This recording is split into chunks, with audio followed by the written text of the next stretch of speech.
Hello students, welcome to Radian Learning. मेरा नाम है समृत श्रीवास्तव और मैं हूं आपका जीएस एजुकेटर। आज हमारी चौथी क्लास आई है। ये हमारा कोर्स चल रहा है जीएस में आपको कंप्लीट करा रहा हूं रेलवे ग्रुप डी के लिए। ये पूरी सीरीज हमने शुरू करी है। आज इसका चौथा लेक्चर है।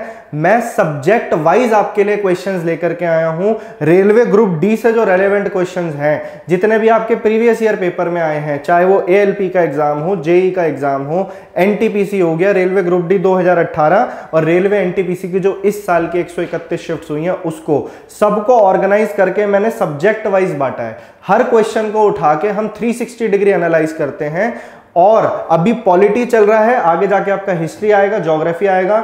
मेरा एक अंदाजा ये है, टारगेट ये है, अगर आपका सपोर्ट अच्छा मिलता रहा तो ये क्लासेस रोज शाम को 4:30 बजे आती हैं। उसका नोटिफिकेशन पाने के लिए आपको नीचे सब्सक्राइब का बटन दबाना पड़ेगा, साथ में एक बेल आइकन होगा, उसको आप क्लिक करोगे तभी आपको नोटिफिकेशन का पता लगेगा।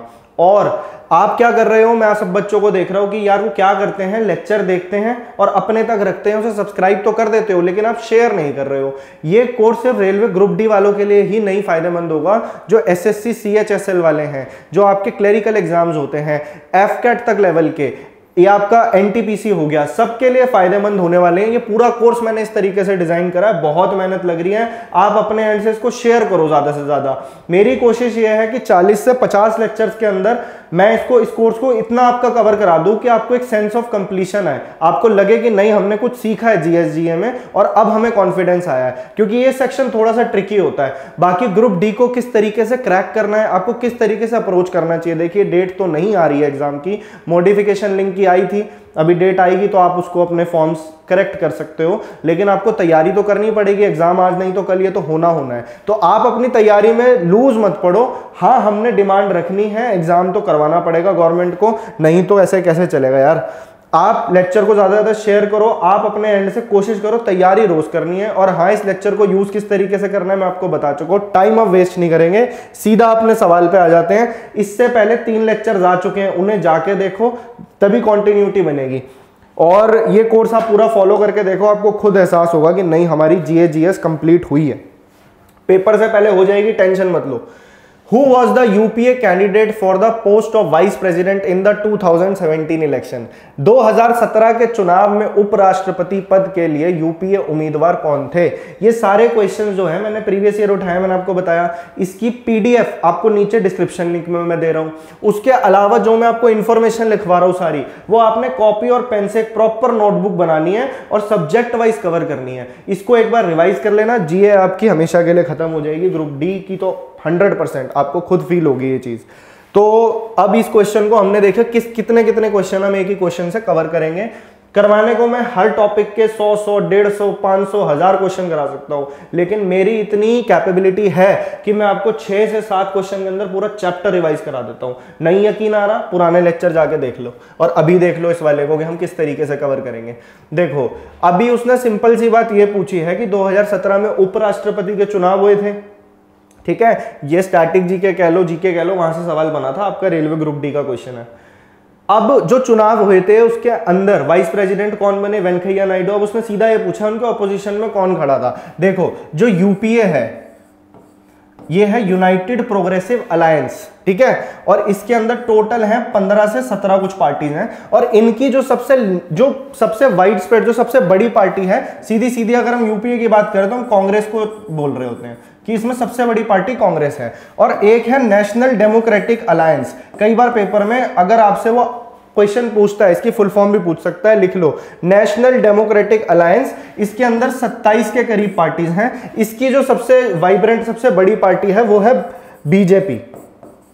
अब बीजेपी के उम्मीदवार कौन थे वाइस प्रेसिडेंट के जो जीते? वो थे वेंकैया नायडू, है ना जी, और ये बन गए वाइस प्रेसिडेंट। अब इनके ऑपोजिशन में कांग्रेस की तरफ से कौन खड़े थे? तो उनका नाम पूछा है यहां पे, तो उनका नाम था गोपाल कृष्ण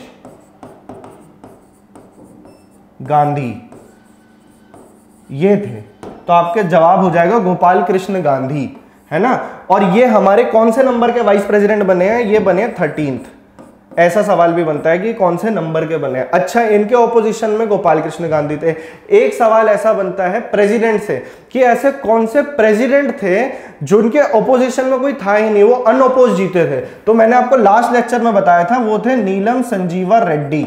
आखिरी लेक्चर देखो, उसके अंदर मैंने जितने भी क्वेश्चंस बनते हैं प्रेसिडेंट से, शॉर्टेस्ट टेन्योर किसका था, लॉन्गेस्ट किसका था और किसके टाइम पे क्या हुआ था, वो सारी चीजें मैंने आपको बताई है। इस टाइप के क्वेश्चन बहुत बनते हैं। सबसे पहले वाइस प्रेसिडेंट कौन थे? सर्वपल्ली राधाकृष्णन। इनके बारे में भी मैंने लास्ट लेक्चर में पूरा कवर करा है। अभी ये 13th हमारे वाइस प्रेसिडेंट है। वाइस प्रेसिडेंट से रिलेटेड जो भी आर्टिकल्स होंगे, जो भी इंपॉर्टेंट बातें हैं, मैं आपको क्वेश्चंस के थ्रू आगे करवाऊंगा। बढ़ते हैं आगे अपने नेक्स्ट क्वेश्चन पे। तो क्वेश्चन पढ़ लो भाई।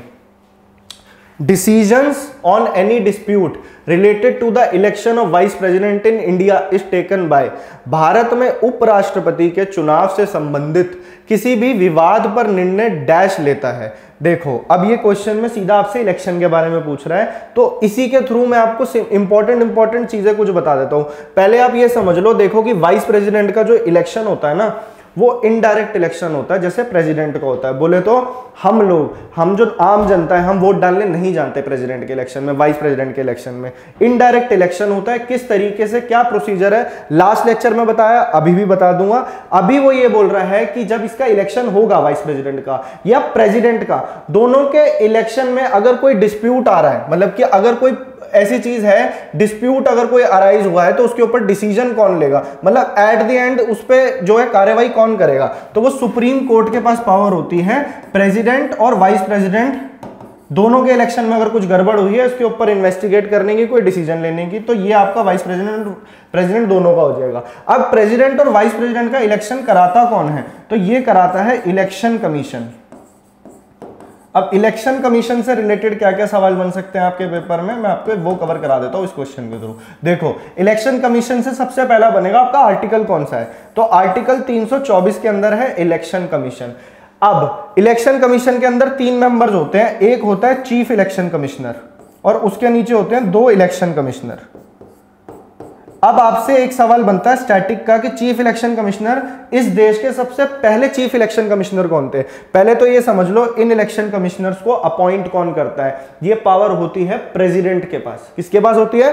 प्रेसिडेंट के पास। अटॉर्नी जनरल, सीएजी, इन सबको अपॉइंट करने की, यूपीएससी के मेंबर्स को, फाइनेंस कमीशन को, सुप्रीम कोर्ट के जज, हाई कोर्ट के जज, इन सबको अपॉइंट करने की पावर प्रेसिडेंट के पास होती है। हालांकि प्रेसिडेंट प्राइम मिनिस्टर के कहने पे ये सब चीजें करता है, प्राइम मिनिस्टर और काउंसिल ऑफ मिनिस्टर के, लेकिन नाम प्रेसिडेंट का होता है। तो चीफ इलेक्शन कमिश्नर सबसे पहले फर्स्ट, ये आप लिख लो, इनका नाम था सुकुमार सेन। सुकुमार सेन।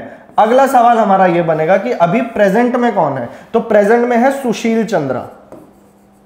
सुशील चंद्रा, ये सी है, सुशील चंद्रा। ये अभी कौन से नंबर के इलेक्शन कमिश्नर है, तो ये सर 24th इलेक्शन कमिश्नर है, ये आपको ध्यान रखना है। अब बाकी के 2 इलेक्शन कमिश्नर कौन है? एक तो है अनूप चंद्र पांडे और एक है राजीव कुमार। कितनी सारी इंफॉर्मेशन मिल गई आपको एक ही सवाल से। ये हो गया आपका सारा लेखा जोखा इसका इलेक्शन कमीशन का। चीफ इलेक्शन कमिश्नर सबसे पहले सुकुमार सेन, अभी कौन है? सुशील चंद्रा। कौन से नंबर के हैं, ये सवाल इंपॉर्टेंट है। जैसे अभी chief justice of India NV Ramana 48वें नंबर के हैं, ठीक है, तो ये नंबरिंग भी याद रखनी जरूरी होती है। 24 सुशील चंद्रा है, इससे पहले सुनील अरोड़ा हुआ करते थे। अभी अनूप चंद्र पांडे एक इलेक्शन कमिश्नर है और दूसरे राजीव कुमार है। आई होप इतना आपको क्लियर होगा। अब आगे चलते हैं, और क्वेश्चंस आएंगे, उसकी हेल्प से और चीजें पढ़ते हैं, देखते हैं क्या क्या चीजें आपके एग्जाम रेलेवेंट है। और ये क्वेश्चन मैं बना नहीं रहा, अपनी तरफ से जो एक्स्ट्रा इंफॉर्मेशन दे रहा हूं, ये क्वेश्चन तो है ही प्रीवियस ईयर, ये सारे क्वेश्चन भी आपके एग्जाम में पूछे जाएंगे 100%। तो ये मत सोचना कि मैं फैक्ट बता रहा हूँ फालतू के, इन सबके पर्टिकुलर नोट्स बनाओ आप। लेक्चर अच्छा लग रहा है तो लाइक करो, और अच्छा लगेगा तो उसको शेयर जरूर करो यार। According to the Indian constitution, the vice president of India is elected by, भारतीय संविधान के अनुसार भारत के उपराष्ट्रपति का चुनाव, मतलब चुनाव के बारे में बात करिए, तो एक काम करते हैं, वाइस प्रेसिडेंट से रिलेटेड जो जो आर्टिकल्स आपके पेपर के पॉइंट ऑफ व्यू से इंपॉर्टेंट है, जैसे पिछला लेक्चर आप जाके देखोगे तो मैंने प्रेसिडेंट की पावर्स, उसकी लेजिस्लेटिव पावर, उससे इंपॉर्टेंट आर्टिकल्स, उस पर क्या क्या पावर्स होती हैं, ये सारी चीजें डिस्कस करी हैं। अभी मैं आपको बता रहा हूँ वाइस प्रेसिडेंट का क्या काम होता है, इससे रिलेटेड आर्टिकल्स कौन कौन से हैं, तभी तो होगी ना पूरी रिवीजन। मैं और टीचर्स की तरह आपको नहीं गोल गोल घुमाऊंगा, जो आपके एग्जाम में इंपॉर्टेंट है, रेलेवेंट है, आपके क्लास का एक एक मिनट हमने पूरी तरह से यूज करना है। और मैं कोशिश पूरे अपनी तरफ से कर रहा हूं कि कोई भी चीज मैं आपकी छोड़ू ना, जो एग्जाम पॉइंट ऑफ व्यू से इंपॉर्टेंट हो। कम से कम टाइम पे ज्यादा से ज्यादा फायदा मिलेगा आपको यहाँ पे। आर्टिकल 63 ये बोलता है कि हमारे देश का एक वाइस प्रेसिडेंट होगा।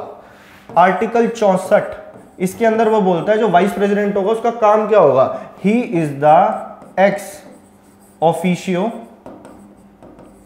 चेयरमैन, किसका, अपर हाउस का, राज्यसभा का। तो पेपर में ये सवाल भी बनता है कि अपर हाउस किसे बोलते हैं, राज्यसभा को अपर हाउस बोलते हैं और लोकसभा को लोअर हाउस बोलते हैं।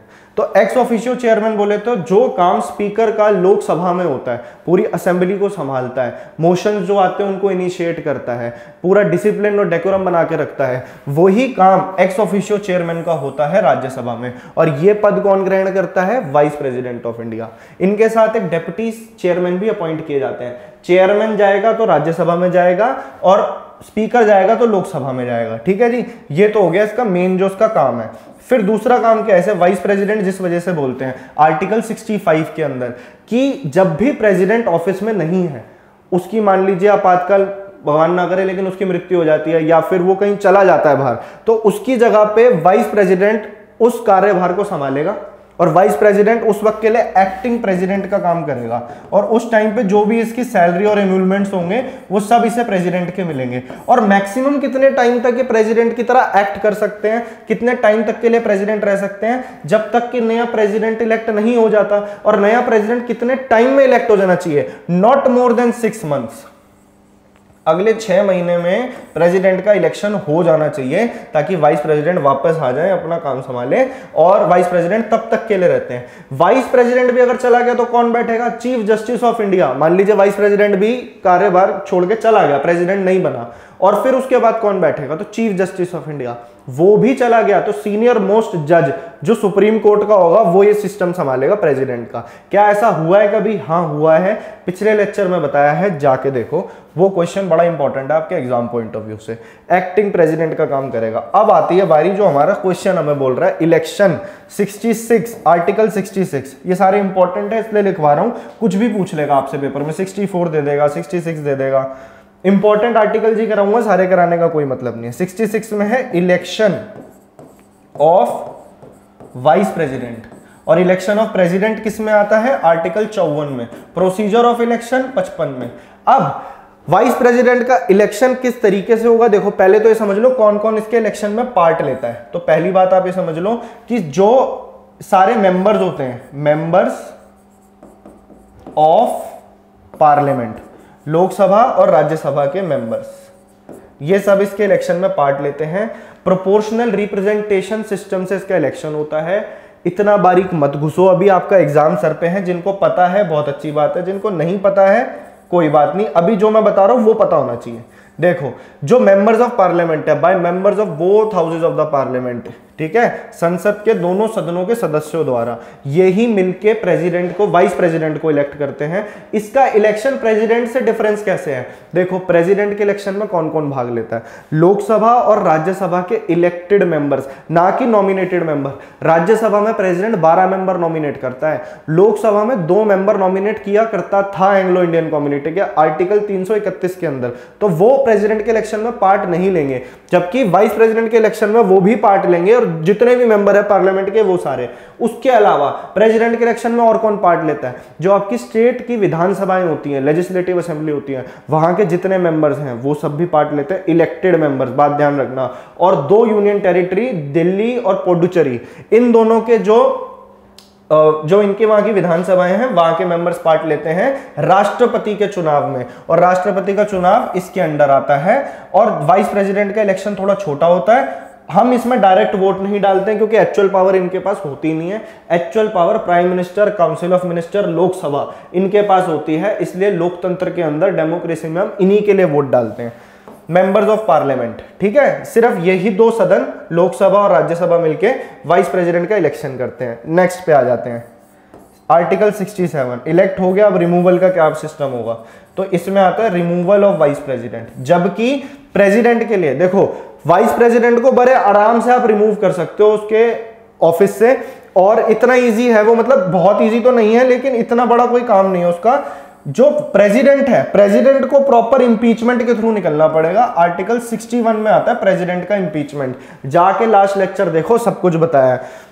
इंपीचमेंट प्रोसीजर में क्या होता है प्रेसिडेंट की, कि दोनों हाउसेस से 2/3 मेजोरिटी से पास होना चाहिए, तब जाके 14 दिन का प्रायर नोटिस दोगे, फिर पूरी उस पर इन्वेस्टिगेशन होगी, पहले 1/4 मेंबर उसके लिए रेजोल्यूशन करेंगे, इतनी सारी चीजें होती हैं। जबकि जो वाइस प्रेसिडेंट का रिमूवल होता है राज्यसभा में, वो इनिशिएट होगा और वहीं पे वो सिंपल मेजोरिटी से पास कर देंगे, लोकसभा एग्री कर देगी, तो राज्यसभा के अंदर से मतलब वाइस प्रेसिडेंट को रिमूव कर दिया जाएगा। ये था सिंपल सा फंडा वाइस प्रेसिडेंट को लेके। मैंने इसी क्वेश्चन के थ्रू आपको पूरा मेरे ख्याल से वाइस प्रेसिडेंट ने बता दिया, जहां जहां से आपके सवाल बन सकते थे। नेक्स्ट पे आ जाते हैं, Which of the following option does not qualify to become the vice president of India? मतलब वाइस प्रेसिडेंट बनने के लिए निम्नलिखित में से कौन से विकल्पों में भारत का उपराष्ट्रपति बनने हेतु अर्हता नहीं है। मतलब कि किसकी कौन इस प्रेसिडेंटशिप के लिए वाइस प्रेसिडेंट की, आप क्वालिफिकेशन में आपको दोनों की बता देता हूं। देखो, इधर है प्रेसिडेंट, इधर है वाइस प्रेसिडेंट, ठीक है। वही बातें बताऊंगा जो पेपर में आती है। प्रेसिडेंट और वाइस प्रेसिडेंट बनने के लिए दोनों के लिए सिटीजन ऑफ इंडिया होना जरूरी है। पहली बात तो अमेरिका का तो सिटीजन नहीं बन सकता ना, तो ये सेम हो गया, सेम, ठीक है जी। तो उसके बाद में प्रेसिडेंट और वाइस प्रेसिडेंट दोनों के लिए उम्र चाहिए 35 साल कम से कम, मिनिमम एज 35 ईयर्स होनी चाहिए। और किसके लिए 35 चलेगी, गवर्नर के लिए। 25 साल किस किस के लिए होती है, लोकसभा का मेंबर बनने के लिए, प्राइम मिनिस्टर बनने के लिए। प्राइम मिनिस्टर क्योंकि लोकसभा का पॉपुलर लीडर ही प्राइम मिनिस्टर बनता है जो मेजोरिटी में रहता है, वैसे ही चीफ मिनिस्टर बनने के लिए 25 साल चल जाएगा। तो ये जो एजेस वाला फंडा है ये भी मैं आपके लास्ट लेक्चर्स में करा चुका हूँ। पूरी पॉलिटी का आपको निचोड़ दे रहा हूं मैं यहाँ पे। अगर आपको अच्छा लग रहा है लेक्चर को शेयर करते जाओ, इस चैनल को ग्रो करो, तभी आपको और अच्छा मोटिवेशन आता है, और अच्छा कंटेंट लेके आऊं। अपने तरफ से मैं पूरी कोशिश कर रहा हूं कुछ छूट के ना जाए आपके एग्जाम में। अब इन दोनों में डिफरेंस कहां पे आता है, एक तो कि प्रेसिडेंट बनने के लिए जो भी उम्मीदवार खड़ा होगा, ही शुड बी क्वालिफाइड, किसके लिए, qualified to become a member of Lok Sabha.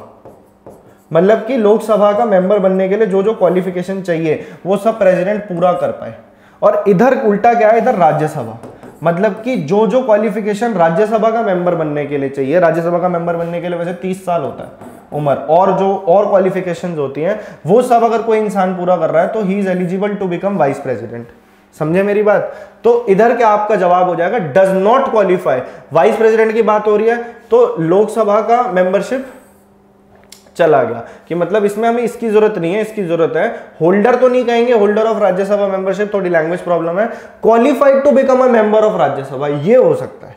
समझे मेरी बात। और अगर होल्डर ऑफ राज्यसभा है, वो बन जाता है आगे जाके प्रेसिडेंट, तो उसे अपने ऑफिस से जो भी वो है, एमपी है, एमएलए है, उस पद से रिजाइन देना पड़ेगा 6 महीने के भीतर। अब ये हो गया, इनका टर्म 5 ईयर्स इधर होता है और 5 ईयर्स इधर, 5-5 साल का इनका टर्म होता है। समझ गए। नेक्स्ट क्वेश्चन पे चलें। आई होप आपको एक उसके अंदर सारी बातें समझ में आ रही हैं। Who is the competent authority to determine the condition of obtaining Indian citizenship? भारतीय नागरिकता प्राप्त करने की शर्तें निर्धारित करने के लिए सक्षम प्राधिकारी कौन है, कि मतलब सिटीजनशिप पे कुछ भी लॉ बनाया जा सकता है। भारत का सिटीजनशिप एक बहुत ही सीरियस मैटर है, तो इसके ऊपर लॉ वैसा तो नहीं है स्टेट गवर्नमेंट बना देगी, पार्लियामेंट पे ही पावर होगी। तो सिटीजनशिप से रिलेटेड मैं आपको सारी बातें बता चुका हूं, एक बार रिवाइज कर लो। पार्ट 2 के अंदर आता है citizenship, part 2 of Indian constitution. इससे रिलेटेड आर्टिकल 5 से 11 तक चलते हैं, और 11वें नंबर का आर्टिकल बोलता है कि जो भी लॉ बनेगा सिटीजनशिप से लेकर के, उसकी सारी पावर पार्लियामेंट के पास होगी। पार्लियामेंट निर्धारित कर सकता है कि क्या क्या क्वालिफिकेशन चाहिए आपको, किस तरीके से, 5 तरीके से आप सिटीजनशिप एक्वायर कर सकते हो, by birth, by descent, by naturalisation, by registration, by acquiring of territories. किस तरीके से गवा सकते हो, टर्मिनेशन, रिनंसिएशन और डिप्रिवेशन। ये सारी बातें मैंने आपको पिछले से पिछले लेक्चर में कवर कराई हैं। पूरा कोर्स खत्म हो रहा है यहाँ पे, बता चुको, पीछे जाके देखो। तो मेन मुद्दे की बात यह है कि पार्लियामेंट पे सारी पावर होती है, कौन है पावरफुल, किसके पास ये पावर है कि वो इंडियन सिटीजनशिप की कंडीशंस को तय कर सकता है कि किसको मिलेगी किसको नहीं मिलेगी। इससे रिलेटेड लॉ पार्लियामेंट पे ही रहेगा।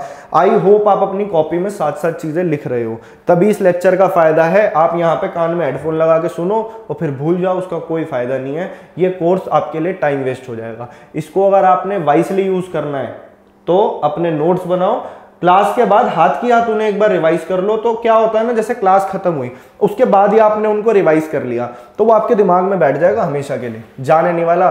थोड़ा सा गैप डाल दोगे तो उससे क्या होता है ना कि फिर दोबारा से चीजें याद करने में दिक्कत आती है। इनकी पीडीएफ आपको मिली जाएगी, अपने लेवल पे प्रैक्टिस कर लेना। 40-50 लेक्चर जब हो जाएंगे फिर आपको समझ में आएगी कि हाँ हमने क्या चीज पढ़ी है। एक जो भी मैं सब्जेक्ट्स पढ़ाऊंगा, पॉलिटी कराता हूँ, हिस्ट्री कराता हूँ, ज्योग्राफी कराता हूँ, सब में आपको लगेगा नहीं यार कुछ समझ में आया है यहाँ पे। By which constitutional amendment act the number of Lok Sabha seats was increase from 525 to 545। ये टाइमली इंक्रीज होती रही है अलग अलग अमेंडमेंट के थ्रू। तो सीट्स का भी मुद्दा भी यही सॉल्व कर लेते हैं हम सारा। किस संविधान संशोधन अधिनियम द्वारा लोकसभा की सीटों की संख्या 525 से बढ़कर 545 की गई? अभी पहले देख लेते हैं सीट्स का क्या हिसाब किताब है। पहले तो शुरू करते हैं राज्यसभा से, ताकि आपका मैटर पहले तो ये समझ लो राज्यसभा कौन से आर्टिकल में आता है। आर्टिकल 80 के अंदर। पार्लियामेंट कौन से आर्टिकल में आती है कि हमारे देश की एक संसद होगी, वो आती है आर्टिकल 79 में। फिर आता है राज्यसभा और फिर आता है लोकसभा। लोकसभा आती है आर्टिकल 81 में। पार्लियामेंट के अंदर से एक सवाल ये बनता है कि पार्लियामेंट के अंदर कौन कौन होता है? लोकसभा, राज्यसभा और प्रेसिडेंट भी इसका पार्ट होता है। ऑल्दो प्रेसिडेंट वहां जाके बैठता नहीं है, वोट नहीं करता, लेकिन एट द एंड बिल किसके पास आता है साइन होने के लिए? प्रेसिडेंट के पास। फिर उसके पास पावर होती है कि उसे साइन करे या फिर वीटो लगा दे। तो ये भी मैंने आपको बताया। राज्यसभा के पहले देख लेते हैं क्या क्या स्ट्रेंथ किस तरीके से बटी हुई है। देखो राज्यसभा में 250 से ज्यादा मेंबर्स नहीं हो सकते। इसमें से 238 होंगे स्टेट्स और यूनियन टेरिटरीज से, ठीक है जी। और बचे कुछ जो 12 मेंबर्स होंगे वो प्रेसिडेंट नॉमिनेट करता है। Different fields of art, science, culture. जो नॉमिनेट करने का प्रोविजन है ये हमने आयरलैंड के कॉन्स्टिट्यूशन से लिया है कि प्रेसिडेंट पे ये पावर होती है। ये प्रेसिडेंट की लेजिस्लेटिव पावर के अंदर आता है कि कानूनी जो भी वो पार्लियामेंट में जो पावर एक्सरसाइज कर सकता है। ये मैंने आपको पिछले लेक्चर में बड़े डिटेल में बताई है सारी बातें। अब ज्यादा देर नहीं लगी, आपको लगे कि नहीं पूरा पूरा लेक्चर है, नहीं 40 मिनट 35 मिनट, ज्यादा से ज्यादा 1 घंटा। इसके अंदर आपको काफी सारी इंफॉर्मेशन मिल रही है। 2 से 3 क्लास और आएगी, आपकी पॉलिटी हमेशा के लिए निपट जाएगी। ग्रुप डी वालों के लिए तो मैं गारंटी देता हूं काफी हद तक कोई टीचर आपको ऐसा नहीं बोलेगा यही सब क्वेश्चन बनते हैं पेपर में, इससे बाहर नहीं जाएगा अगर एक बार लग के पढ़ाई कर लोगे तो। राज्यसभा मैंने आपको बता दिया 250, 238 इधर, 12 इधर। अभी प्रेजेंट में कितने मेंबर हैं राज्यसभा के? तो अभी हैं 245। ये है मैक्सिमम लिमिट कि इतनी होगी, इससे ज्यादा नहीं हो सकते, समझे। इसमें से 12 मेंबर लगा दो तो 232 मेंबर्स जो हैं आपके, मोटा मोटी 233 हो गया ना, हाँ। तो वो सारे स्टेट और यूनियन टेरिटरीज से हैं। ये हो गई राज्यसभा के बारे में। अब मैं आपको बता देता हूँ लोकसभा के बारे में, यही रेस करके। अगर हैंडराइटिंग समझ में आ रही है तो आप इसका स्क्रीनशॉट ले सकते हो, नो प्रॉब्लम। नोट्स बनाने का मन नहीं होता, कई बच्चे आलसी होते हैं, मैं समझ सकता हूँ। लोकसभा का समझ लो। अब लोकसभा के अंदर मैक्सिमम स्ट्रेंथ 552 हो सकती थी। अभी बताता हूँ इसका क्या हुआ, अभी क्या चल रहा है। देखो लोकसभा के अंदर मैक्सिमम स्ट्रेंथ 552। अब इसमें से 530 जाएंगे स्टेट से, ठीक है जी। 20 यूनियन टेरिटरी से, जो हमारी 8 यूनियन टेरिटरीज हैं, और 2 member president Anglo Indian community के इसके अंदर नॉमिनेट किया करता था। यह प्रावधान 2019 तक चलता रहा। इसको आगे फॉरवर्ड करते रहे 10-10 साल के लिए कि भैया 2 मेंबर एंग्लो इंडियन कम्युनिटी के जाके लोकसभा मेंबर में बैठेंगे। ये कौन से आर्टिकल के अंदर आता है? पेपर में कई बार सवाल बना, रट के चले जाओ 331 के अंदर, कि 2 मेंबर एंग्लो इंडियन कम्युनिटी के प्रेसिडेंट नॉमिनेट करता है लोकसभा में। ये वाला जो प्रोविजन था, इस वाली पर्टिकुलर चीज को 2019 के 104 संशोधन बिल, 104 संशोधन बिल अमेंडमेंट एक्ट के अंदर इसको खत्म कर दिया गया, इस वाली चीज को। समझ गए मेरी बात? अभी क्वेश्चन पे नहीं आया, अभी मैं आपको और चीजें बता रहा हूं। अभी ये थी नॉर्मल सिचुएशन, ये मैक्सिमम है, ये हो सकता है। अभी कितनी स्ट्रेंथ है लोकसभा की? तो 543 है अभी के टाइम पे। जो अभी आपकी 17th लोकसभा है उसमें जो स्ट्रेंथ है दैट इज 543, ठीक है जी। अब इस क्वेश्चन पे आते हैं। अब बारी है 31st अमेंडमेंट एक्ट की। 31st अमेंडमेंट एक्ट कब आया था ये याद रखना, 1973 के अंदर। अभी तक लोकसभा के अंदर 525 मेंबर्स तक की लिमिट थी, इसे बढ़ा करके 545 कर दिया था। ये चेंज आया था इस अमेंडमेंट के अंदर, समझ गए। और जो यूनियन टेरिटरीज थी वहां से पहले 25 मेंबर जाते थे, इसे घटा के 20 कर दिया गया था। मतलब इसी के अंदर से 525 में से 25 जाते थे यूटी से, इसे घटा के कर दिया 20, और वो वाली जो 5 सीटें थी इसी में डाल के वो दे दी स्टेट्स को कि आप इसमें अपना रिप्रेजेंटेशन करो। आई होप लोकसभा का भी आपको मैंने एक एक चीज क्लियर कर दी, राज्यसभा की स्ट्रेंथ क्लियर कर दी, इससे बाहर कुछ नहीं है। जो मैं कोशिश करता हूँ एक क्वेश्चन के थ्रू जो एक्स्ट्रा इंफॉर्मेशन, एक्स्ट्रा बोले तो उससे रिलेटेड जितनी है, इसके लिए मैं आपको 250 क्वेश्चन, 100 क्वेश्चन, 50 क्वेश्चन आराम से दे सकता हूँ। मेरा कुछ नहीं जाएगा, आपका काम बढ़ेगा। एक जगह पे कम टाइम पे सारी चीजें आपको मिल रही हैं। अगर इसकी वैल्यू आप करते हो सच में, तो कृपया करके इस पर्टिकुलर वीडियो को, इस हमारे कोर्स को, आपके थोड़े सहयोग की जरूरत है, इसे ज्यादा से ज्यादा फैलाओ। तो ये आपकी ड्यूटी है। अगर मेरे से कोई आपने पर्सनली चैट करनी है, कोई सवाल करना है, टेलीग्राम ग्रुप है रेडियन लर्निंग के नाम से, सर्च करोगे, उसे ज्वाइन कर लेना। वहां आपसे कुछ पूछना है, पर्सनल बात करनी है, वो कर सकते हो। पर्सनल बात का मतलब ये नहीं आप अपने पर्सनल इश्यूज लेके आ जाओ, काम से रिलेटेड कुछ बात होगी तो जरूर मैं आपको रिप्लाई करने की पूरी कोशिश करूंगा, जल्दी रिप्लाई दूंगा। The termination of the current session of parliament is called, संसद के वर्तमान सत्र के निष्कासन को डैश कहते हैं। ये सारी चीजें इंपॉर्टेंट है। देखो कुछ टर्म्स होती हैं पार्लियामेंट से रिलेटेड जो आपको पता होनी चाहिए, एग्जाम में पूछी जा सकती है, रिस्क नहीं उठाएंगे। तो मैं आपको बता देता हूं सबके मतलब। समन,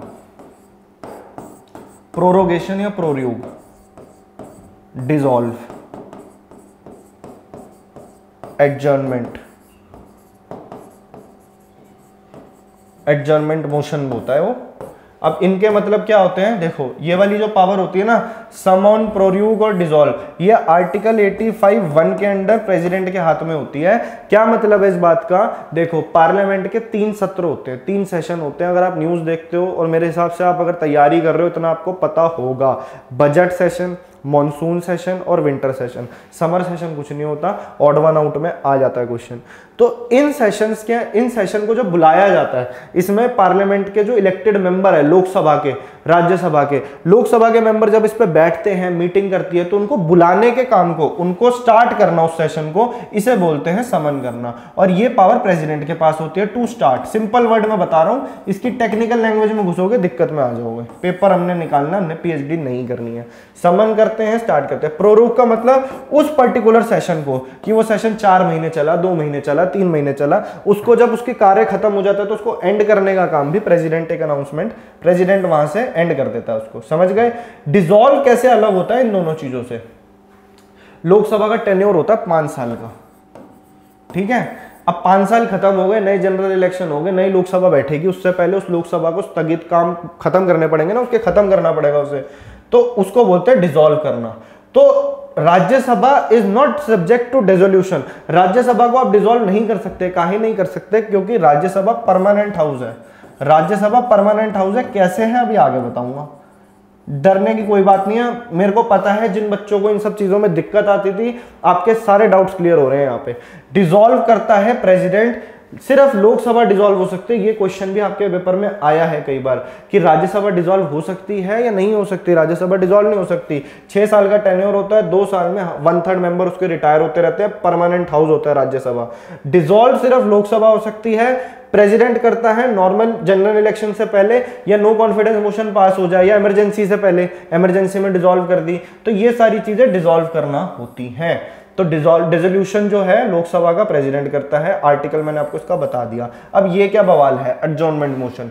देखो अभी उसने बोला करंट सेशन, बोले तो मान लीजिए बजट सत्र चल रहा है, या फिर आपका विंटर सेशन चल रहा है, मॉनसून सेशन चल रहा है, उस पर्टिकुलर सेशन का सारे काम को बंद करके जब आप कोई भी एक अर्जेंट मीटिंग बुलाते हो कि भैया ये सारे काम आप छोड़ दो, इस सेशन को कर दो एंड, उसको बोलते हैं एडजर्नमेंट मोशन। क्यों कर दो एंड, क्योंकि कोई भी पब्लिक इंपॉर्टेंस का अगर कोई मैटर है, सरकार से रिलेटेड कोई बात करनी है, तो उस पर अपना ध्यान खींचने के लिए कि जो आपकी ऑपोजिशन पार्टी होती है उसका कोई मेंबर उठ के एडजर्नमेंट मोशन की मांग करता है, फिर उस पर वोटिंग होती है कि हाँ एडजर्नमेंट मोशन होगा, सारे काम रोक दिए जाते हैं, करंट सेशन एंड हो जाता है, तो इसे बोलते हैं एडजर्नमेंट। फिर क्या होता है, उस पर्टिकुलर टॉपिक पे मैक्स टू मैक्स 2.5 घंटे की डिस्कशन आप कर सकते हो, तो ये डिस्कशन होती है उस काम को रोक करके। ये सारी थोड़ी सी टेक्निकल बातें थी। ग्रुप डी में क्या आ सकती हैं क्या पता, क्योंकि कंपटीशन बहुत ज्यादा है, कोई बहुत मुश्किल चीजें नहीं है ये, लेकिन हाँ ये ऊपर ऊपर से फैक्चुअल चीजें जरूर आएंगी। आर्टिकल्स होंगे, ये मैंने आपको बताया, एडजॉर्नमेंट बताया, इसका ऊपर ऊपर से मतलब आपको पता होना चाहिए। आसान कुछ भी नहीं है आज की डेट में, ग्रुप डी भी नहीं है। कंपटीशन आपको पता है कितना है, 1 करोड़ बच्चा बैठने वाला है, और ये कई बच्चों की जिंदगी का सवाल है, बच्चे बहुत परेशान हैं। मैं अपने एंड से पूरी विनती करता हूँ सरकार से कि जल्दी से जल्दी आपका पेपर करवाएं, तो मुझे पता है कितने बच्चे मेहनत करके बैठे हैं इसके लिए, तो मैं आपके थोड़ी सी हेल्प करने की कोशिश कर रहा हूँ। भटकने में आपको दूंगा नहीं, साथ में बने रहना। जीएस जीए अच्छे से निपटानी है हमने, और मैथ्स और रीजनिंग का तोड़ मैंने आपको बताया है, उसके मॉक लगाओ, प्रैक्टिस करो इतनी कि आपकी एक्यूरेसी 100% रहे। देखो मैथ्स और रीजनिंग में आप स्कोप छोड़ो ही मत। अगर मान लो आपने 25 क्वेश्चन आ रहे हैं मैथ्स में, आप लगा के आए हो 18 फॉर एग्जाम्पल, लेकिन वो 18 जो लगाए हैं ना उसमें एक्यूरेसी 100% होनी चाहिए, क्योंकि जो गलती का स्कोप है फिर जाके जीए जीएस में होती है यार गलती, क्योंकि इतना बड़ा कोर्स है जनरल अवेयरनेस का, इतना सारा आ रहा है आपके बारे में, 45 से 50 नंबर का आएगा, क्या गलती नहीं होगी? एज अ ह्यूमन बीइंग होगी। और कई बार ऐसा होता है ऑप्शन में 2 ऑप्शन ऐसे लग रहे होते हैं कि हाँ ये ठीक है, तो बच्चा रिस्क उठाता है, तो वो रिस्क आप उठा पाओ, इसीलिए मैं आपको बोल रहा हूँ मैथ और रीजनिंग में अपनी कमांड बनाओ, वो बहुत जरूरी है। The maximum interval between 2 sessions of parliament can be, संसद के 2 सत्रों के बीच एक अधिकतम अंतराल डैश का हो सकता है। अभी मैं आपको 3 सेशन बता रहा था, उनका टाइम भी आप लिख ही लो यार, क्यों कोई चीज छोड़े हम। बजट सेशन, ठीक है, उसके बाद में आपका हो जाएगा मॉनसून सेशन और विंटर सेशन, ये 3 सेशन होते हैं। बजट सेशन जनवरी से मई तक समझ लो, इसमें बीच में कभी भी कितनी भी देर के लिए काम खत्म हो जाए बीच में रोक दें। मॉनसून सेशन ये आपका चलेगा जुलाई से अगस्त, मैक्स टू मैक्स खींच के सितंबर भी जा सकता है। विंटर जो है वो नवंबर से दिसंबर, ये 3 सेशन होते हैं। अब ये रूल है कि साल के अंदर कम से कम 2 मीटिंग तो होनी चाहिए पार्लियामेंट की, और 2 मीटिंग के बीच में 6 महीने से ज्यादा का गैप नहीं होना चाहिए, कि पार्लियामेंट की जो वर्किंग है उसके बीच में 6 महीने से ज्यादा का गैप नहीं होना चाहिए। एक और क्वेश्चन इसके आउट बाहर से बता रहा हूं, क्या कोई मीटिंग पार्लियामेंट की स्थगित हो सकती है, बंद हो सकती है किसी दिन? हाँ हो सकती है, अगर उसमें कोरम ना बना हो तो। अब ये कोरम क्या है? अगर उस पर्टिकुलर सेशन में लोकसभा का चल रहा है और उसमें 1/10 मेंबर से भी कम अटेंडेंस है। स्कूल में होता था ना ऐसे कि बच्चे क्लास में सब बंक पे निकल गए, क्लास में खाली 5 बच्चे बैठे हैं या 4 बच्चे बैठे, टीचर कहते तुम भी क्यों बैठे हो, जाओ घूमने अपना, है ना। तो वो वाली चीज हो गई एक तरह से कोरम की। 1/10 तो आने चाहिए ना लोकसभा के, अगर 545 बंदे हैं वहां बैठे, 543 हैं, उसके 1/10 तो बंदे वहां पे प्रेजेंट हो तभी तो मीटिंग चलेगी, तो इसी को कोरम बोलते हैं। इस टाइप का सवाल आपके पेपर में बनता है। 6 महीने का गैप हो सकता है मैक्सिमम 2 सेशंस के बीच में, तो आपका जवाब हो जाएगा 6 महीना। 6 महीना समझ में आ रहा है? लाइक हो जाए, ये मैं आपके ऊपर ड्यूटी छोड़ रहा हूँ। आपका जो स्टूडेंट्स का ग्रुप है वहाँ इसको फैलाओ, एसएससी वाले बच्चों को भेज दो, अगर आपको लग रहा है नहीं यार ग्रुप डी में हम नहीं भेजना चाह रहे, एसएससी वालों को भेज दो, एनटीपीसी के बच्चे इतने बैठे हुए हैं, सबको भेजो यार, लेक्चर थोड़ा मजा आए। In which year the food safety and standard act was passed in India, Bharat में किस वर्ष खाद्य सुरक्षा और मानक अधिनियम पारित किया गया था? फैक्चुअल क्वेश्चन है, सिंपल, इसमें ज्यादा कुछ है नहीं बताने के लिए। ये 2006 के अंदर हुआ था, और इसी के थ्रू फिर food safety and standard authority of India, food safety and standard authority of India FSSAI, कई बार सुना होगा, इसका फिर गठन करा गया 2008 के अंदर शायद। हाँ ठीक है, तो ये हो जाएगा आपका आंसर कि 2006 हो जाएगा ना इसका, कि food safety and standard act कब पास हुआ, भारत में किस वर्ष खाद्य सुरक्षा और मानक अधिनियम पारित किया गया था, तो 2006। अब ये क्वेश्चन मैंने इसलिए उठा लिया क्योंकि पेपर में आया हुआ था आपके, ये 2018 का ग्रुप डी का क्वेश्चन था, तो बन जाता है ऐसा सवाल। इस तरह के और क्या बन सकते हैं अपनी तरफ से फिगर आउट करके मैं लाता रहूंगा। Find out the odd one in relation to the Indian parliament, बताओ, बता दोगे, इतना मुझे आप पे कॉन्फिडेंस है, जो मैंने पढ़ाया है तो आप बता दोगे, इसे मैं डिस्कस नहीं करूंगा। नेक्स्ट पे आ जाओ, ध्यान से सुनोगे, इंटेलिजेंट होना इतने। What was the name. अच्छा, कुछ मेरे से बात करनी है, आपको चाहिए कि मैं इसको पर्टिकुलरली ये वाला टॉपिक लेके आऊं, तो ये कोर्स तो चल रहा है, उसके अलावा भी मैं आपकी ख्वाहिश पूरी कर दूंगा, लेकिन कमेंट सेक्शन में बताओ। डरो मत, सारे टॉपिक्स कवर होंगे, स्टैटिक जीके भी मैं आगे करवाऊंगा इसमें आपको, जो क्वेश्चंस आपके पेपर में बनते हैं। What was the name of the committee appointed to identify the creamy layer in the OBC category which submitted its report in 1993 and was accepted? OBC वर्ग में क्रीमी लेयर की पहचान करने के लिए नियुक्त समिति का नाम क्या था जिसने 1993 में अपनी रिपोर्ट प्रस्तुत की और उसे स्वीकार कर लिया गया था? 1993 में क्रीमी लेयर क्या है अभी बताऊंगा। कि अब देखो, इससे रिलेटेड एक और आर्टिकल आपको बताता हूँ। आर्टिकल 340 होता है एक। इस आर्टिकल के अंदर प्रेसिडेंट के पास पावर होती है जो हमारे देश की बैकवर्ड क्लासेस हैं, SC ST OBC, जो भी बैकवर्ड क्लासेस हैं, उनके लिए कुछ भी इन्वेस्टिगेशन करना है, कि उनकी ग्राउंड रिपोर्ट लेनी है कि क्या हो रहा है क्या नहीं हो रहा, उसके ऊपर कोई भी कमेटी प्रेसिडेंट अपॉइंट कर सकता है। अलग अलग टाइम पर अलग अलग कमेटी कमीशंस बैठी है, कालेकर बैठी है, मंडल कमीशन बैठी है। उसी तरीके से 1993 के अंदर ये थी Ramnandan, justice Ramnandan committee, justice chief justice थे, उनके अंडर एक कमेटी बिठाई गई और इन्होंने क्या फिगर आउट करा? Creamy layer. क्रीमी लेयर की मतलब इन लोगों को, ओबीसी थे, ओबीसी के अंदर ऐसे कौन से, क्योंकि सब लोग आरक्षण का फायदा उठाए, मतलब कि एक चीज था कि सिर्फ जरूरतमंद लोगों तक वो चीज पहुंचे जो क्रीमी लेयर है, जिन पे पैसा है ऑलरेडी, वो इतने अपने आप में पर्याप्त है कि वो अपना खर्चा सारी चीजें उठा सकते हैं, तो उनको मेरे ख्याल से आरक्षण की जरूरत नहीं है। ऐसा मैं अपने लिए नहीं बोल रहा, उस वक्त का वर्डिक्ट था। तो रामनंदन कमेटी ने ये क्रीमी लेयर को आइडेंटिफाई किया था 1993 में। ये आपका सवाल था, अपनी रिपोर्ट प्रस्तुत की और स्वीकार कर लिया गया था कि क्रीमी लेयर को जो भी आपका आरक्षण है वो ना दिया जाए। सिंपल सी ये कहानी थी इस क्वेश्चन की, ज्यादा कुछ था नहीं बताने के लिए। हाँ, ये क्वेश्चन बहुत इंपॉर्टेंट है यार। फंड कैन बी स्पेंड, इसमें से जितनी भी मैं बातें बताऊंगा ना, इसको अपने दिमाग में बिठा लेना, कभी तंग नहीं होंगे पेपर में। इस टाइप के क्वेश्चन बहुत तंग करते हैं। फंड्स के बारे में मैं आपको बता ही देता हूं आपको, ठीक है। तो वो कह रहा है भारत की संचित निधि से धनराशि व्यय की जा सकती है। Fund can be spend from the consolidated fund of India, किसके अप्रूवल पे?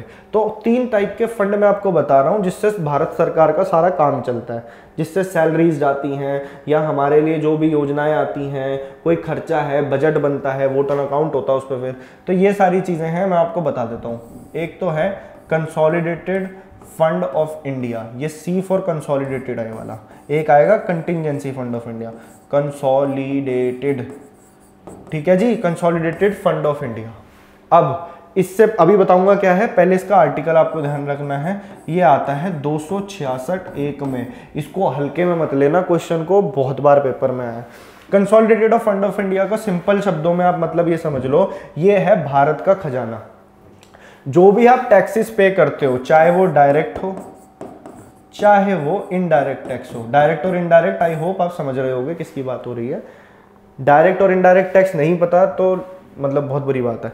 डायरेक्ट टैक्स हो गया, आप इनकम टैक्स दे रहे हो, डायरेक्टली आप टैक्स दे रहे हो, और इनडायरेक्ट टैक्स ही हो गया, आप कोई भी चीज खरीदते हो उस पर टैक्स वैल्यू एडिड होती है ना, तो वो इनडायरेक्ट टैक्स हो गया। ये सारी चीजें, जितना भी पैसा है, ये जाके इस फंड में जाता है, कंसोलिडेटेड फंड ऑफ इंडिया में, जो हम टैक्स पे करते हैं। इसके अलावा जो भी इनकम सरकार बनाती है, जैसे उन्होंने कई प्रोजेक्ट्स के लिए लोन दे रखा है, कई कंट्रीज में दे रखा है, किन्हीं लोगों को दे रखा है, तो उस पर जो इंटरेस्ट कमाएगी सरकार, वो भी यहीं जाता है कंसोलिडेटेड फंड ऑफ इंडिया में। मेन बात है, ये पॉकेट होती है सरकार की, कंसोलिडेटेड फंड ऑफ इंडिया। इसका ऑडिट करता है CAG, controller and auditor general, article 148। अभी CAG कौन है? वो है गिरीश चंद्र मुर्मू। और जो कंसोलिडेटेड फंड ऑफ इंडिया है, ये सेंटर लेवल पे भी होता है और हर स्टेट का भी होता है। तो सरकार को अगर इससे कोई भी खर्चा करना है, कुछ भी खर्चा करना है, तो उसके लिए प्रायर परमिशन की जरूरत होगी, पूरा बिल पास करा जाएगा, और वो करा जाएगा इसलिए कि अप्रूवल ऑफ पार्लियामेंट। तो किसके अप्रूवल की जरूरत होती है? पार्लियामेंट के अप्रूवल की जरूरत होती है इसके लिए। आई होप आपको इतना समझ में आया होगा। ये बात हो गई कंसोलिडेटेड फंड ऑफ इंडिया की। अब आपको मैं बताता हूं कंटिंजेंसी फंड क्या होता है। एक होता है कॉन्टिंजेंसी फंड ऑफ इंडिया। कंटिंजेंसी ये होता है इमरजेंसी के लिए, ये भी CFI ही है, कॉन्टिंजेंसी फंड ऑफ इंडिया, ये आता है आर्टिकल 267 के अंडर। कॉन्टिंजेंसी फंड ऑफ इंडिया का मतलब है आपातकाल के टाइम पे कोई इमरजेंसी पड़ गई, कुछ प्रॉब्लम हो गई, वो आपातकाल की बात नहीं कर रहा मैं, कि अनफोर्सीन एक्सपेंस है, पता नहीं एकदम से खर्चा आ गया, तो आपसे पेपर में सवाल बनता है इसके अंदर कितना पैसा हमेशा रहता है, ये रहता है 500 करोड़ रुपए, ये बैलेंस बना के रखना पड़ता है सरकार को। और कंटिंजेंसी फंड ऑफ इंडिया की सारी कमान, ये प्रायर अप्रूवल की इसके लिए कोई जरूरत नहीं होती पार्लियामेंट से, इसकी सारी जो भी जो भी इंचार्ज होता है वो होता है प्रेसिडेंट, मतलब प्रेसिडेंट के पास ये सारी पावर होती है कंटिंजेंसी फंड ऑफ इंडिया की। इसके बिहाफ पे से कंट्रोल कौन करता है प्रेसिडेंट के बिहाफ पे, ये वैसे फाइनेंस मिनिस्ट्री का सेक्रेटरी होता है जो इसके अंडर जो इसको अंडर रखता है अपने। Main contingency fund of India का आप आर्टिकल ध्यान रखोगे, ये बैलेंस याद रखोगे, और इससे रिलेटेड जो प्रेसिडेंट इसको कंट्रोल रखता है ये आपने ध्यान रखना है। सिंपल है, वही बातें बता रहा हूँ, बताने को मैं इसके बारे में आपको बहुत सारी चीज़ें बता सकता हूँ, इकोनॉमी से जोड़ के, इकोनॉमिक्स वाले सब्जेक्ट से जोड़ के, और इसका क्या यूज़ है, कहाँ कहाँ से पैसा आता है, बहुत सारी चीज़ें। एग्जाम से इररिलेवेंट हो जाओगे, हमने पेपर निकालना है, मेन चीज़ें ध्यान रखना, सिर्फ वही बता रहा हूँ जो पेपर में बार बार पूछा जाता है। कंसोलिडेटेड बता दिया, कंटिजेंसी, एक होता है पब्लिक अकाउंट्स ऑफ इंडिया, इनके लिए कमिटीज होती हैं अलग, जब आएंगी तो बताएंगे, पब्लिक अकाउंट्स ऑफ इंडिया। अच्छा, ये आता है आर्टिकल 266(2) के अंदर 2। ये क्या होता है, इसमें कौन सा पैसा होता है, इसके अंदर वो पैसा होता है, ये भी सरकार का ही पैसा होता है जो उसने कमाया है, लेकिन जो पैसा कंसोलिडेटेड फंड ऑफ इंडिया में नहीं जा पाया, जो वहां ट्रांसफर नहीं हुआ, वो यहां हो जाता है पब्लिक अकाउंट्स ऑफ इंडिया के अंदर, समझ गए। और इसमें से अगर सरकार को कोई खर्चा करना है तो इसे कोई अप्रूवल लेने की जरूरत नहीं है पार्लियामेंट से।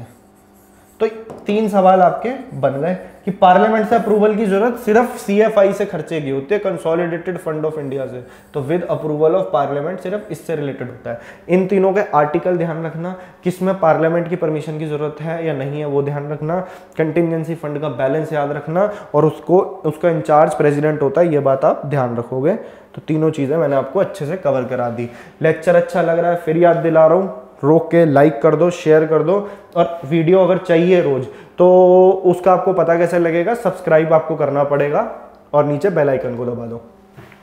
इन which year did the right to information act come into force, factual question है, 2005 में RTI आया था। RTI के पीछे हाथ किसका माना जाता है बेसिकली, तो अरविंद केजरीवाल का, कि इसकी रेवोल्यूशन की वजह से इसने आवाज़ उठाई थी तो RTI हमारे देश में लागू हुआ था। राइट टू इन्फॉर्मेशन एक्ट कुछ नहीं है, ये है कि आप जो भी पब्लिक एडमिनिस्ट्रेशन ऑफिसेज हैं वहाँ से किसी भी तरह की इन्फॉर्मेशन आप उनसे पूछ सकते हो, फिर वो आगे अनसेटिस्फैक्ट्री सा रिप्लाई देंगे आपको, जिससे आपको बिल्कुल खुशी नहीं होगी, लेकिन वो रिप्लाई को उनको देने की जो टाइम पीरियड है वो 30 डेज का है, कि 30 दिन में रिप्लाई आ जाना चाहिए। ग्रुप डी का एग्जाम नहीं हो रहा है, NTPC का रिजल्ट नहीं आ रहा, आप बार बार RTI डालोगे, वो वहाँ से बोलोगे काम चल रहा है, तो ये है RTI, सारा खत्म हो गई बात। Next, who was the first president of Rajya Sabha, और राज्यसभा के पहले अध्यक्ष कौन थे। अच्छा, तो यार एक काम करते हैं, जो भी इंपॉर्टेंट अध्यक्ष वगैरह है ना वो मैं आपको एक जगह पे बता देता हूँ कि एग्जाम पॉइंट ऑफ व्यू से किस तरीके से बनते हैं। ठीक है, तो मैं पहले आपको राज्यसभा से शुरू कर लेता हूँ। देखो राज्यसभा के, देखो सबसे जरूरी होता है पहले याद रखना और फिर आखिरी याद रखना। तो पहले राज्यसभा के एक्स ऑफिशियो चेयरमैन देख लेते हैं, चेयरमैन कौन थे, और डेप्यूटी चेयरमैन भी देख लेंगे। सिंपल है, ये सब चीजें मैं आपको बताऊंगा। तो पहले तो बता दिया S राधाकृष्णन, सबसे पहले हमारे वाइस प्रेसिडेंट थे S Radhakrishnan, first vice president, और पहले अध्यक्ष बने किसके, राज्यसभा के। और इनके साथ जो डेप्यूटी चेयरमैन थे उनका नाम था कृष्णमूर्ति राव, कृष्ण मूर्ति राव, पता होना चाहिए, आ जाएगा पेपर में 100% आएगा। प्रेजेंट की बात कर लेते हैं वाइस प्रेसिडेंट की, वेंकैया नायडू, और किनको हराया था, गोपाल कृष्ण गांधी को। वेंकैया नायडू 13वें हैं, ये 13th वाइस प्रेसिडेंट हैं। उस तरफ कौन बैठे हैं डेप्यूटी चेयरमैन पे, तो वो है हरिवंश नारायण सिंह। बिल्कुल बन सकता है सवाल कि अभी डेप्यूटी चेयरमैन कौन है आपके राज्यसभा के, तो आपका आंसर हो जाएगा। अब क्या बताना है मैंने आपको, अब एक काम करते हैं, लोकसभा का भी मैं आपको बता ही देता हूँ सारा, लोकसभा से किस टाइप के सवाल बनते हैं। देखो, लोकसभा के पहले speaker, one of the favourite question of SSC railway, जितने भी आपके कॉम्पिटिटिव एग्जाम होते हैं बार बार पूछा जाता है। पहली लोकसभा 1952 में बैठी थी, उसके सबसे पहले स्पीकर कौन थे? तो वो थे जीवी मावलांकर, गणेश वासुदेव मावलांकर। ठीक है, और उस तरफ कौन बैठे थे? उनका नाम था, ये कौन है उस तरफ? ये तो हो गए स्पीकर। लोकसभा में स्पीकर होता है और डेप्टी स्पीकर। लोकसभा और डेप्टी स्पीकर का ऑफिस आर्टिकल 93 में आता है। अच्छा, ये थे एम है आयंगर। आयंगर लिख लो कॉपी में भाई। ठीक है, और क्या सवाल बनता है आपसे लोकसभा स्पीकर का कि सबसे पहली महिला स्पीकर कौन थी लोकसभा की? तो वो थी मीरा कुमारी। मीरा कुमारी। ठीक है जी। और क्या अभी प्रेजेंट में कौन है? तो प्रेजेंट की बात हो रही है ना अभी। ये तो मैंने आपको क्या बताया, who was the first president of Rajya Sabha, बता तो दिया। ये हैं आपके फर्स्ट प्रेसिडेंट तो डॉक्टर राधाकृष्णन। ठीक है, और अभी प्रेजेंट में ओम बिरला है, ओम बिरला। और उस तरफ कौन बैठे हैं डिप्टी स्पीकर पे? वो है थम्बी दुरई। थम्बी दुरई। आई होप आपको मैंने कई सारे सवालों का जवाब दे दिया यहाँ पे। अब कुछ भी आ जाए पेपर में लगाया हुए। नेक्स्ट पे आ जाते हैं। What is the minimum age to get membership of Rajya Sabha? Ages का मैं सारा आपको फंडा पिछले लेक्चर में सारा मैं एक बार में क्लियर कर चुका हूँ, जैसे मैं सारे ये कर रहा हूँ कि किसके लिए कौन सी एज चाहिए क्या नहीं चाहिए, उस लेक्चर को जाके देखो। नेक्स्ट पे आ जाते हैं। During a non confidence motion, no confidence motion होता है यार, अपनी सरकार के विरुद्ध अविश्वास प्रस्ताव के दौरान भारत का प्रधानमंत्री मतदान में भाग नहीं ले सकता यदि वह क्या हो? ठीक है जी, अगर वो राज्यसभा का मेंबर हो तो। अभी मैं आपको बताता हूँ इसका क्या मतलब हुआ। देखो, एक नो कॉन्फिडेंस मोशन जो है ना, मान लीजिए कब तक सरकार राज करेगी, ये किस पे डिपेंड करता है? लोकसभा का जब तक कॉन्फिडेंस है उसके पास, यानी कि लोकसभा में उसकी मेजॉरिटी है। कोई बिल आ रहा है लोकसभा में और वो डिफीट नहीं हो रहा, कि मेजॉरिटी उन्हीं की है। अभी बीजेपी की मेजॉरिटी है तो बिल पास होते हैं। जिस दिन बिल पास नहीं होगा नो कॉन्फिडेंस मोशन उठ सकता है। अभी हुआ भी था नरेंद्र मोदी के खिलाफ, नो कॉन्फिडेंस मोशन चला था जब, ठीक है, गले वाले मिले थे, तो ये सारी चीजें थी। नो कॉन्फिडेंस मोशन का मतलब ये होता है कि आपने अविश्वास दिखा दिया सरकार के लिए कि अब ये मोशन 50 मेंबर की पहले तो इस पर हस्ताक्षर चाहिए कि हाँ नो कॉन्फिडेंस मोशन चले। अगर नो कॉन्फिडेंस मोशन, एक तो चीज सिर्फ लोकसभा में इनिशिएट हो सकता है, राज्यसभा में नहीं होगा, वहां से अगर वो पास हो गया तो सरकार को उसी वक्त रिजाइन करना पड़ेगा। काउंसिल ऑफ मिनिस्टर्स और प्राइम मिनिस्टर दोनों को अपनी सरकार छोड़नी पड़ेगी। ये होता है नो कॉन्फिडेंस मोशन। तो ये पास हो गया तो अब इसके अंदर प्राइम मिनिस्टर सब भी वोट दे सकते हैं नो कॉन्फिडेंस मोशन में। प्राइम मिनिस्टर उसमें कब वोट नहीं दे सकता? अगर वो लोकसभा में बैठा ही नहीं है, अगर वो राज्यसभा का मेंबर है। तो होता है ऐसा कई बार कि प्राइम मिनिस्टर राज्यसभा का मेंबर है, लोकसभा का लीडर ही नहीं है। नेक्स्ट पे आ जाते हैं। Who is responsible for creation of all India services? ये बहुत अच्छा क्वेश्चन है। इस क्वेश्चन के थ्रू देखो मैं आपको क्या क्या बढ़िया बातें बताने वाला हूं कि आपको एकदम पकड़ बन जाएगी इस चीज के ऊपर। कैसे, अभी बताता हूं। अखिल भारतीय सेवाओं के निर्माण के लिए कौन उत्तरदायी होता है? देखो, आपको भी पता है राज्यसभा में जो भी मेंबर्स जाते हैं उन्हें हम डायरेक्टली इलेक्ट नहीं करते, तो इसलिए उनकी पावर भी कम होती है। लोकतांत्रिक देश है, डेमोक्रेटिक कंट्री है, तो राज्यसभा में जो इलेक्ट होकर के जाएगा वो इनडायरेक्टली इलेक्ट हो रहा है, उस पर पावर भी कम होती है। लोकसभा पे इसलिए पावर ज़्यादा होती है, चाहे मनी बिल को उठा लो, चाहे बहुत सारी चीज़ें, नो कॉन्फिडेंस मोशन को उठा लो, ज़्यादातर पावर लोकसभा के स्पीकर और लोकसभा के स्ट्रेंथ भी ज़्यादा है, तो लोकसभा पे ज़्यादा पावर रहती है। राज्यसभा पे काफ़ी पावर कम होती है लोकसभा से, लेकिन राज्यसभा के पास कुछ स्पेशल पावर्स होती हैं जो लोकसभा पे नहीं होती हैं। तो वो सारी पावर आर्टिकल के थ्रू मैं आपको एक ही जगह पे बता रहा हूं कि राज्यसभा पे ऐसी क्या पावर होती है जो लोकसभा पे नहीं होती है। तो पहली पावर आप समझ लो, आर्टिकल 67। अभी मैंने बताया था आपको removal of vice president. Vice president को रिमूव करना है तो इस बात का जो रेजोल्यूशन है, जो मोशन है, वो सिर्फ और सिर्फ राज्यसभा में ही शुरू हो सकता है। राज्यसभा में ये सिंपल मेजॉरिटी से, चाहे आप कह लीजिए पास होगा, लोकसभा इस पर एग्री करेगी, तो मतलब वाइस प्रेसिडेंट को हटाने की एक तरह से बोली जाए तो पावर राज्यसभा के पास होती है, ना कि लोकसभा के पास। तो पहली पावर तो यही होगी। दूसरी पावर आर्टिकल 312 आप ध्यान रखोगे, वो है भाई साहब ये ऑल इंडिया सर्विसेज। इस देश की अंदर जो भारतीय अखिल भारतीय सेवाएं हैं, अगर 3 अभी इसके अंदर आती है ऑल इंडिया सर्विसेज, ये सवाल भी आपके पेपर में बना है, कौन कौन सी 3 सेवाएं आती हैं ऑल इंडिया सर्विसेज में। अगर इस ऑल इंडिया सर्विस में कोई एक और अखिल भारतीय सेवा आपने ऐड करनी है तो इसकी जो पावर है वो राज्यसभा के पास होगी। अभी 3 ऑल इंडिया सर्विसेज कौन सी हैं? एक तो है इंडियन एडमिनिस्ट्रेटिव सर्विसेज, जिसे आप सिविल सर्विसेज कह सकते हो।